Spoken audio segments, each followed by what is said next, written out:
2022 Harley-Davidson lowrider, yes, in hell yeah brother black, heavy metal.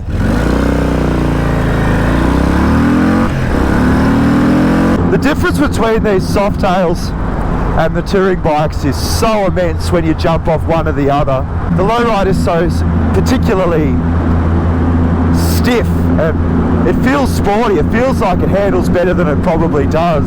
The seating position is just absolutely ideal, aggressive yet comfortable.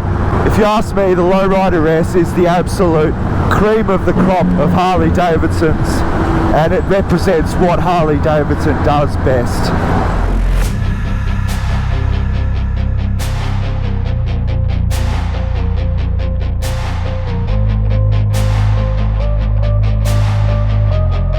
Here we go.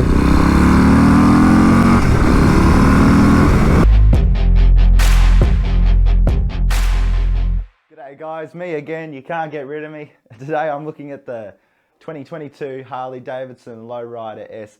This is probably InfoMoto's favourite Harley. I know Snag and Jimmy are always going on about the Lowrider S, and I feel the same way. It's the one we'd have if we were going out to buy a Harley-Davidson today.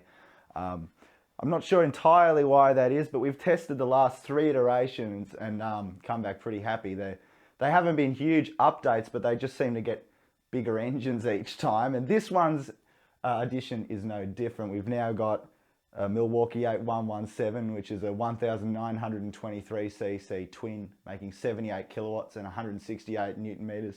If you saw my last Harley video on the Street Glide ST, that's got the 117 too. And that felt pretty grunty, but in this Softail platform, which is much lighter, much narrower, much less things hanging off it, it feels really quick, man. This thing is quite fast, for real. And when you jump onto this platform, man, the difference between the touring bikes and like the lowrider is just immense. The suspension package on this is real firm and rigid and strong, and it feels like a sporty motorcycle. You can really actually cut a pretty fast line on a mountain road. You got to be slow in, but you can get on the gas real early because that torque just drives you out of corners so well. I think one thing I really like about the Lowrider S is its ergos. They just suit me. That's a personal thing, so make of that what you will, but we've got these mid-mounted controls, flat sort of drag bars. The seating position is just grouse. I don't know why, it really works for me. I love the front cowl, kind of minimal, but looks good, and the solo seat, of course. It also sounds a lot different, the Lowrider S, compared to the Street Glide that I rode the other day, even though it's the same motor, and I have to imagine that's because we've got a 2-in-2 shotgun exhaust rather than the dual outlet setup of the touring bikes.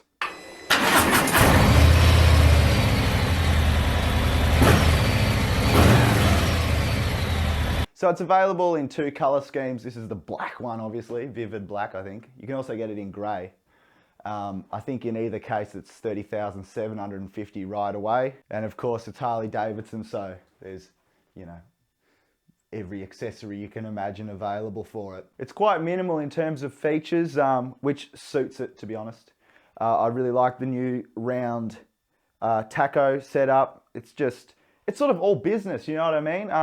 This Ram air filter, these bronze wheels, all look fantastic. There's nothing on it that you don't need. It's a real sort of fun hot rod motorcycle. Very impressed with the suspension setup. You know, you got to manage your expectations. It's a Harley-Davidson after all. It's a long bike, so it's not going to steer like a sports bike, but damn, it handles pretty damn well.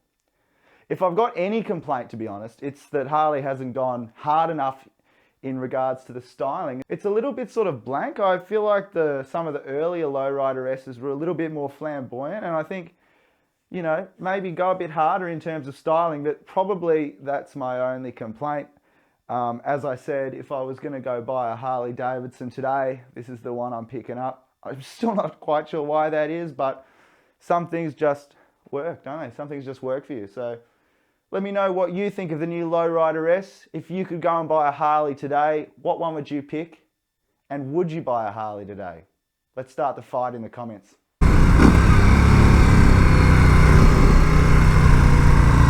It just makes you feel like such a hoon. does the low rider.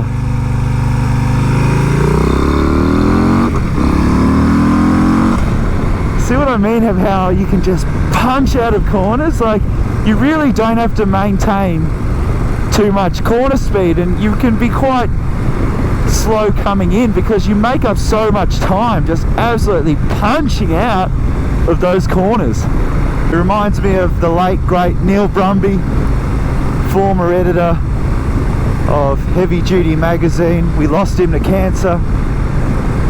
It's really sad.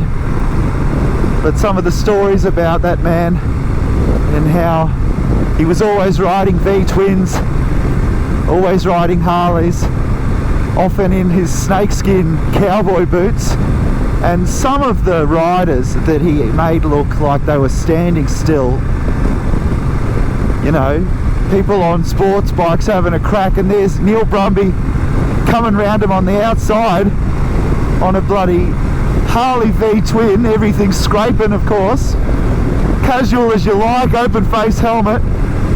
Yeah, that man was just so cool, and he really proved to me and a lot of people that you can actually ride big V-twins quite fast, a lot faster than you think. It just takes a lot of experience and a lot of skill and a different set of skills than how you'd ride a sports bike. Yeah, ain't nothing wrong with these things.